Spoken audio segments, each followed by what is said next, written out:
Buenas chicos, espero que hayáis disfrutado de Camilo José Cela, un autor universal, puesto que fue Premio Nobel de Literatura y prácticamente es conocido en sus textos en todos los idiomas. Nos pasamos a Carmen Laforet, que es una autora también de después de la Guerra Civil, un poco de posguerra. Su primera obra con la que se hizo famosa y bien jovencita fue Con Nada, 1945.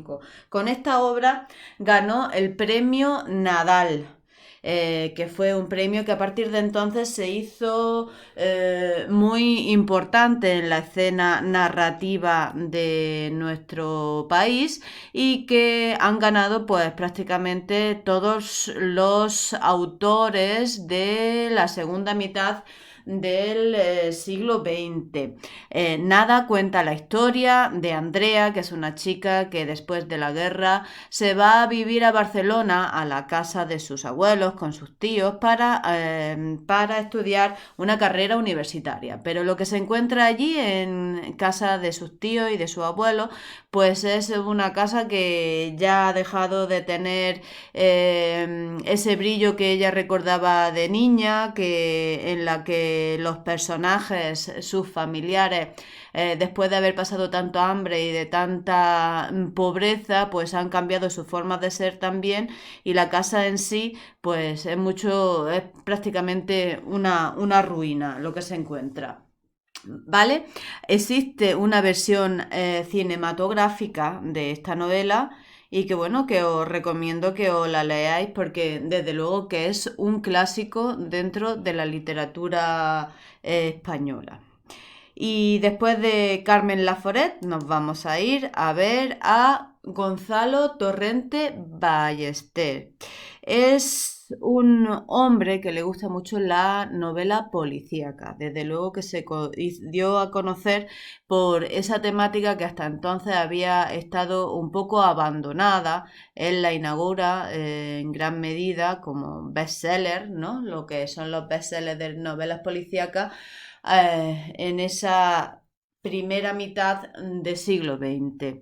Hay aquí un documental sobre su vida, es de 18 minutos, posiblemente no se pueda ver entero, así que para que lo podáis ver de forma completa os lo pongo también de forma anexa a este vídeo en Moodle, ¿vale? Y después de Gonzalo Torrente Ballester, pues también vamos a ir a uno de mis autores favoritos, Miguel Delibes. Hace relativamente poco que murió, es un personaje que prácticamente todas las obras que estáis viendo ahí, El Camino, La Rata, Los Santos Inocentes, El Hereje, incluso 5 horas con Mario, a lo mejor algunos lo habéis incluso leído como novela o como texto que se suele leer en los institutos.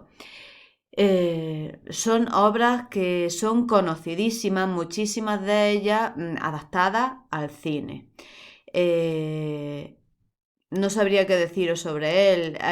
Habla, retrata esa España rural, puesto que él es de Soria, de una forma magistral. Esa posguerra en la que hay caciques, en la que hay gente pobre y cómo esa relación de amo-criado aún sigue presente, ¿no? En Los Santos Inocentes, que es una novela muy, muy, muy conmovedora y cuya adaptación al cine pues yo recomiendo al máximo.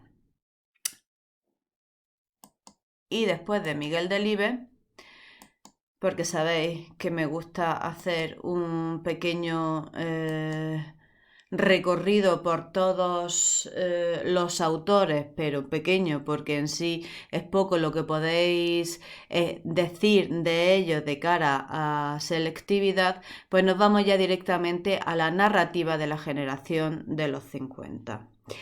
Esta generación son jóvenes que han vivido la guerra siendo niños y que comienzan a mostrar una visión crítica de esta. Mientras que los anteriores todavía existía un cierto rechazo, como os dije con anterioridad, porque era como una herida que estaba todavía abierta, ahora ya ellos lo ven con más distanciamiento y se permiten opinar. La guerra es la generación de sus padres, no es la suya. Ellos lo han vivido como niños. El realismo objetivista que muestra situaciones socialmente injustas debe llevarse a la toma, debe llevar a la toma de conciencia, es decir, que es un problema que se considera ya como histórico y como algo que se debe superar. Vamos a ver algunos de los autores. Jesús Fernández Santos. Sobre todo Los Bravos es una de las obras más conocidas de este autor.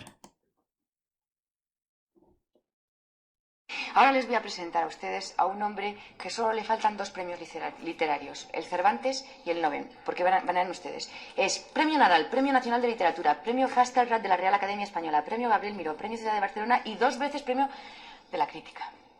Bueno, y los libros no los digo porque ya con los premios es bastante, sí, pero vamos así por encima que yo me acuerde, pues Los Bravos, Las Catedrales, Extramuros y ahora Cabrera. No Mallorca, ni Menorca, ni Ibiza, ni Formentera, no, Cabrera. Su nombre es Jesús Fernández Santos y para llevar la entrevista hemos traído a una periodista especializada en temas culturales que trabaja habitualmente en Radio Nacional de España y que se llama Pilar García Padilla. Usted tenía 10 años cuando comenzó la Guerra Civil Española. Cuéntenos un poco cómo vivió la guerra, qué lecturas recuerda de aquella época y si en aquel tiempo ya usted escribía o había decidido ser escritor. No, yo no había decidido ser escritor, eso lo decidí un poco más tarde.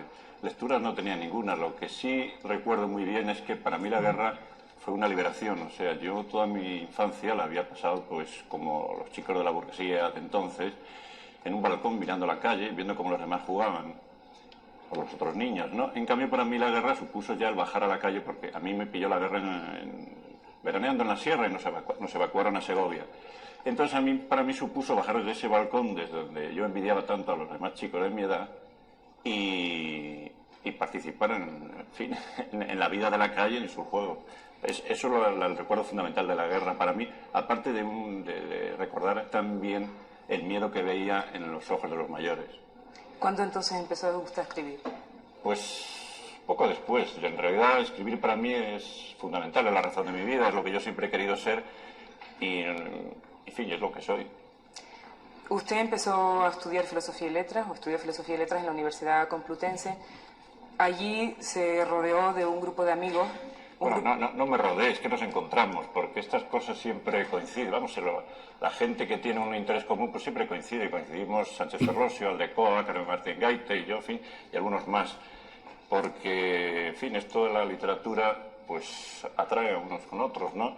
¿Pero qué relaciones había entre ustedes? ¿Qué les importaba más, la literatura o la política en aquel tiempo? Bueno, la política no existía. Bueno, existía, pero no se notaba. En realidad era una política pues muy subterránea y que llegaba muy poco a la facultad. Hasta tal punto que una vez escribieron allí me recuerdo en el Paraninfo, un cartel que decía «Viva la Universidad Libre». Y como en realidad no sabíamos en qué consistía una universidad libre, pues no nos produjo mayor efecto, ¿no?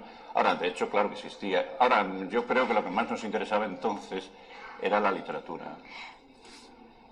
Era un grupo de amigos que con el tiempo los críticos dijeron o dicen que es una generación de escritores. ¿Qué supuso para ustedes, para ese grupo de amigos, después de escritores, la muerte de Ignacio Aldecoa? Pues hombre, es que Ignacio era muy amigo mío, o sea que indudablemente fue una pérdida, pero no literaria.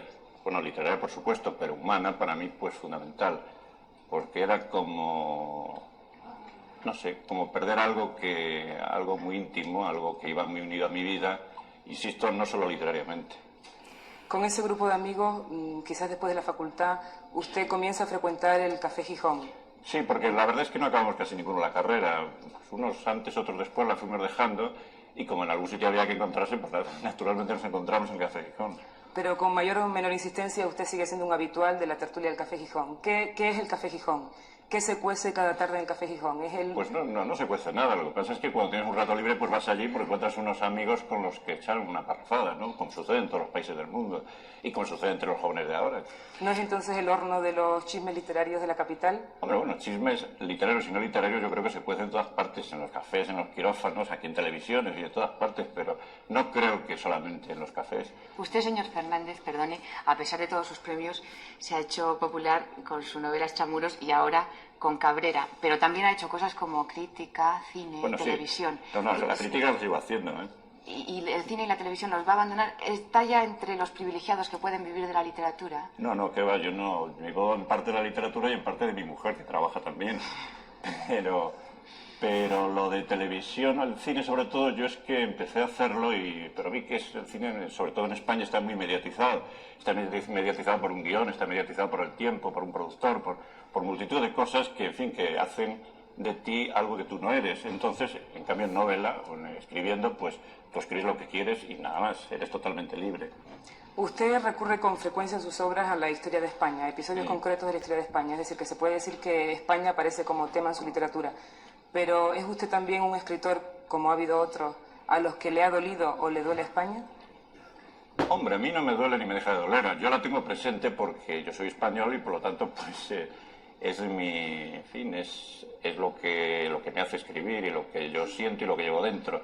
Pero vamos, dolerme, pues sí, en cierto sentido no. Yo estoy muy contento en España y no podría vivir en otra parte. En fin, esto dicho sin ningún patrioterismo incluido, ¿no? ¿Y usted mantiene una batalla permanente con el lenguaje? Se lo pregunto con todo respeto porque Sí, a mí me sí. parece muy bien que nos recurra Sí, al sí. lenguaje moderno que algunos llaman cheli, pero hay lenguas que dicen, lenguas viperinas, que en sus novelas se nota un poco una preocupación excesiva por la pureza del lenguaje. Claro, es que yo creo que el lenguaje es fundamental para un escritor y la pureza de ese lenguaje pues es fundamental también.